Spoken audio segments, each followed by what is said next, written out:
Mi mamá me mintió 19 años diciendo que mi padre biológico no me quería, pero cuando busqué la verdad descubrí que él nunca supo que yo existía. Tengo 19 años y hace un año me hice una prueba de ADN casera. Suena a poca cosa, un tubo de saliva que mandas por correo, pero ese tubo terminó destruyendo el matrimonio de mis papás, la imagen que tenía de mi mamá y la relación con mis hermanos. Todo eso por querer saber qué tenía en la sangre. No fui a buscar drama, fui a buscar información médica, y lo que encontré fue una mentira de 19 años. Yo siempre supe que mi papá no era mi papá biológico. Nunca fue un secreto y nunca fue la gran cosa. Raúl, el hombre que me crió, llegó a mi vida cuando yo tenía 2 años, y para mí siempre fue mi papá sin asteriscos ni explicaciones. Me llevaba a la escuela todas las mañanas, me enseñó a andar en bicicleta corriendo al lado mío hasta quedar sin aire, se quedaba despierto conmigo cuando tenía pesadillas y me preparaba un té que según él curaba cualquier miedo. Cuando hicieron el árbol genealógico en la primaria, yo lo dibujé a él arriba de todo y nadie en mi casa me corrigió. Yo sabía que había otro hombre por ahí que biológicamente era mi padre, pero esa información nunca me quitó el sueño, porque tenía a Raúl y con eso me bastaba y me sobraba. La versión que mi mamá Salomé me dio toda la vida fue siempre la misma, contada con las mismas palabras, como un libreto que se sabía de memoria. Mi padre biológico no quería ser papá. Cuando se enteró de que ella estaba embarazada, se fue. No quiso saber nada, no quiso responsabilizarse, desapareció. Mi mamá lo contaba con una tristeza medida, como quien ya hizo las paces con algo feo del pasado, y yo le creí cada palabra durante 19 años. ¿Por qué no le iba a creer? Era mi mamá. Las mamás no inventan cosas así. El problema, el verdadero problema, empezó cuando yo tenía 12 años. Comencé a tener problemas de salud. No voy a entrar en todos los detalles médicos porque es largo y privado,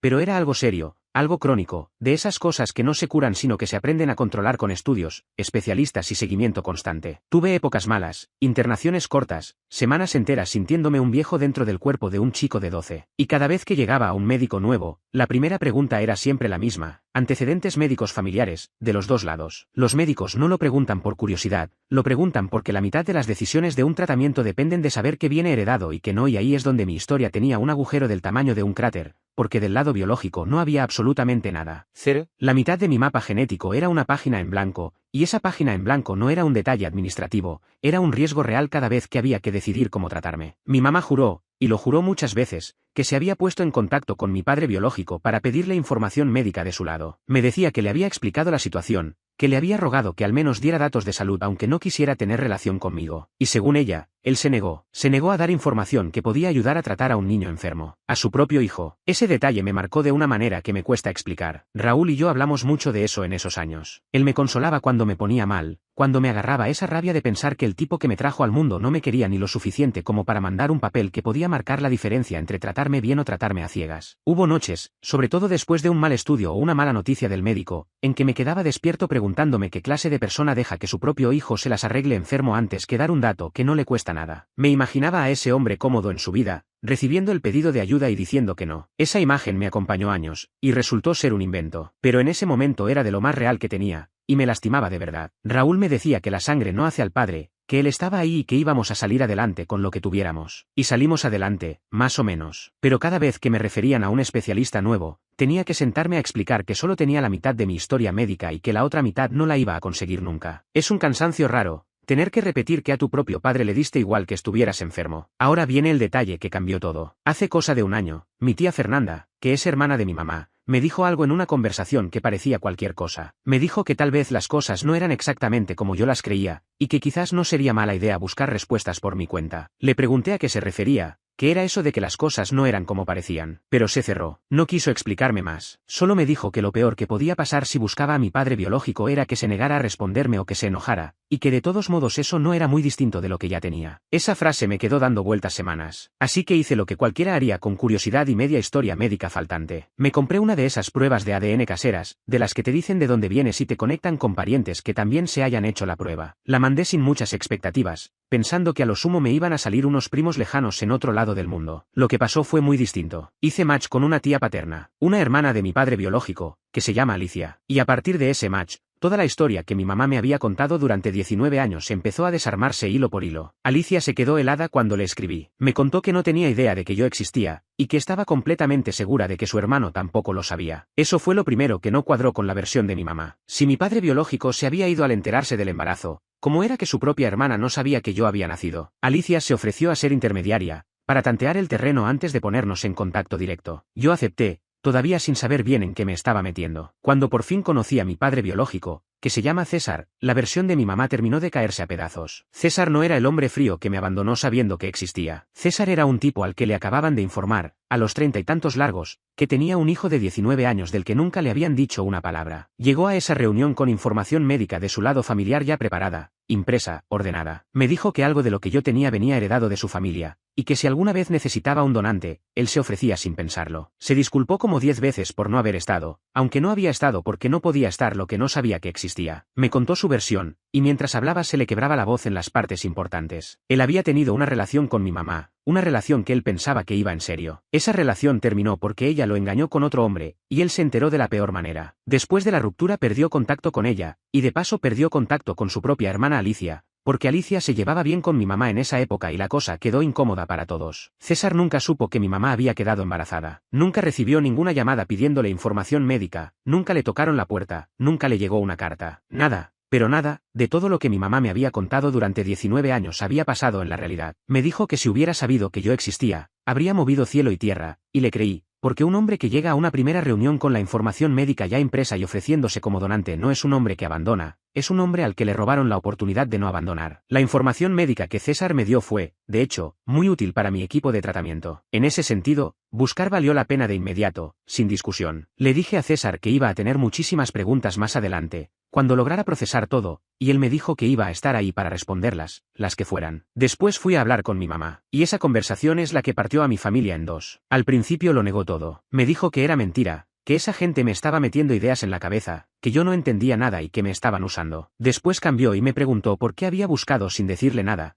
casi ofendida, como si la verdadera traición fuera la mía por buscar y no la de ella por mentir 19 años. Esa parte me dio una bronca que no había sentido nunca, que me diera vuelta la culpa así de rápido, como si yo fuera el que había hecho algo malo por querer saber mi propia historia. Y cuando le conté exactamente lo que había encontrado, cuando le di nombres, le tiré fechas y le dije que ya había hablado con César cara a cara y que tenía la información médica en la mano, ahí se le acabaron las salidas. Se quedó callada un rato largo, se sentó, y admitió que todo era verdad. Me contó la historia real, la que había escondido 19 años. Cuando estaba con César, lo engañó con otro hombre. Ese otro hombre la dejó cuando ella quedó embarazada, así que se encontró sola, embarazada, y con César ya fuera de su vida porque la relación había terminado por la infidelidad. Poco después conoció a Raúl, y en lugar de contar la verdad, armó una versión limpia, presentable, una donde había un padre biológico cobarde que se fue y un buen hombre nuevo que llegó a rescatarlas. Una familia normal, en sus palabras. Nunca le dijo a César que existía yo. Y lo más difícil de tragar, nunca se lo dijo ni siquiera cuando me enfermé, porque eso habría significado destapar todo, y ella prefería que las cosas siguieran como estaban antes que arriesgar la versión que había construido. O sea que la negativa de mi padre biológico a darme información médica, esa que me hizo sentir basura durante años, nunca existió. Mi mamá se la inventó. Prefirió que yo creciera creyendo que mi padre no daba un papel por mi salud, antes que admitir que jamás le había avisado que yo respiraba. Eso me dolió.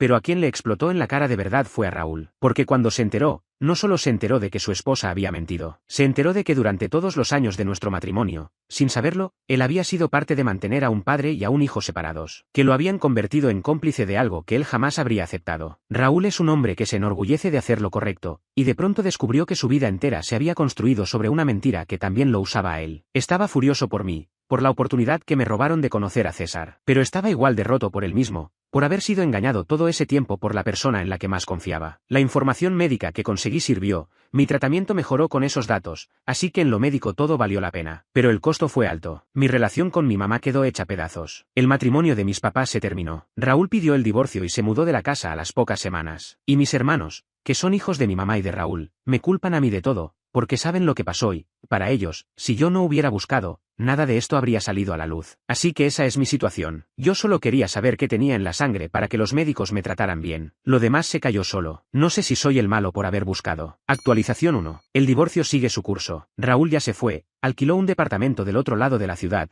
y no piensa volver. Lo vi un par de veces desde entonces y para ser honesto, lo noto más tranquilo lejos de mi mamá, aunque también más triste de una forma callada, esa tristeza de hombre grande que no llora pero que se le nota en cómo se queda mirando la nada. La primera vez que lo visité me preparó la comida que me hacía de chico, sin que se lo pidiera, como si necesitara recordarme que él seguía siendo mi papá aunque ya no viviéramos bajo el mismo techo. Me dijo algo que no me voy a olvidar, que no estaba enojado conmigo, ni un poco, que lo único que lamentaba era no haber sabido la verdad años antes para no haber sido parte sin querer de algo tan feo, que yo no rompí nada, que yo solo encendí la luz en un cuarto que ya estaba destrozado y que él simplemente no había querido ver, que un hijo que busca su historia médica no es culpable de nada. Eso me ayudó más de lo que él se imagina, porque por un segundo, antes de esa charla, yo también me había creído lo que decían mis hermanos. La casa es otra cosa ahora. Hay un silencio raro, de esos que pesan. Mi mamá anda como un fantasma, y mis hermanos andan enojados. Muchos me preguntaron por mis hermanos, así que les cuento. Son dos, los dos hijos de mi mamá y de Raúl, así que para ellos esto fue ver a su papá irse de la casa de un día para otro. Y en su cabeza el responsable soy yo, no la mentira de 19 años, no la decisión de mi mamá de esconderlo todo. Yo, por haber mandado un tubo de saliva. Sé que es injusto, pero también entiendo que para ellos es más fácil enojarse con el hermano que abrió la caja que con la mamá que la llenó. Igual duele. Pasamos de ser 3 hermanos que se molestaban por tonterías a apenas saludarnos en los pasillos. Sobre mi mamá, varios me preguntaron si intentó hablar conmigo. Sí, lo intentó. Al principio con bronca, diciéndome que yo había destruido la familia,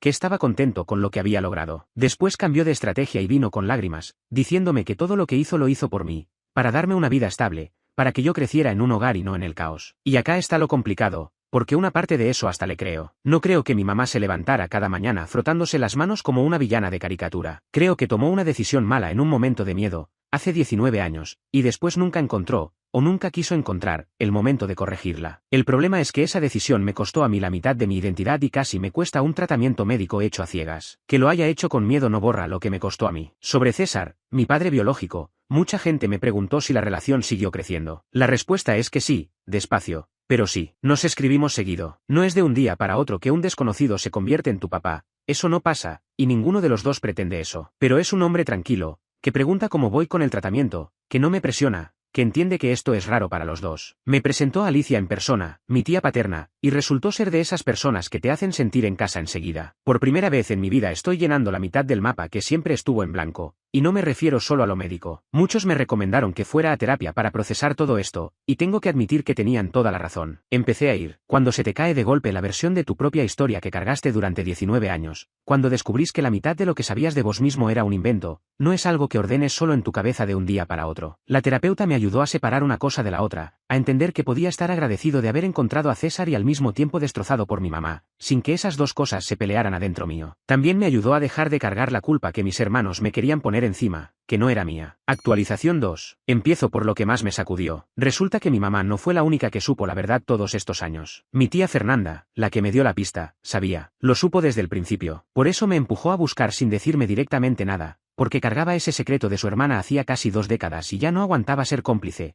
pero tampoco se animaba a ser ella la que lo destapara de frente. Cuando se lo pregunté, me lo confirmó. Me dijo que se había arrepentido durante años de haber guardado silencio, sobre todo cuando me enfermé, y que esa pista que me dio fue su forma de empujar la verdad sin traicionar abiertamente a su hermana. No sé bien qué hacer con eso. Por un lado le agradezco, porque sin ella yo seguiría a ciegas. Por el otro, ella también me miró a la cara durante años sabiendo que yo sufría por una mentira. Mucha gente en los comentarios fue dura con ella, y la entiendo, pero también entiendo que estaba atrapada entre su hermana y yo, y eligió la salida más cobarde que igual terminó ayudándome. Y había una capa más, que es la que de verdad me cerró el estómago. Cuando hablé con César y con Alicia con más calma, até cabos sobre el momento exacto en que todo pasó. Mi mamá no solo escondió mi existencia. Cuando yo me enfermé a los 12 y los médicos empezaron a pedir el historial paterno, ella tenía el teléfono de Alicia. Lo había tenido todos esos años. O sea que en el momento en que de verdad importaba, cuando un dato podía cambiar mi tratamiento, mi mamá tenía un mensaje de distancia a la familia que podía dármelo, y eligió no usarlo. Eligió sostener la mentira por encima de mi salud,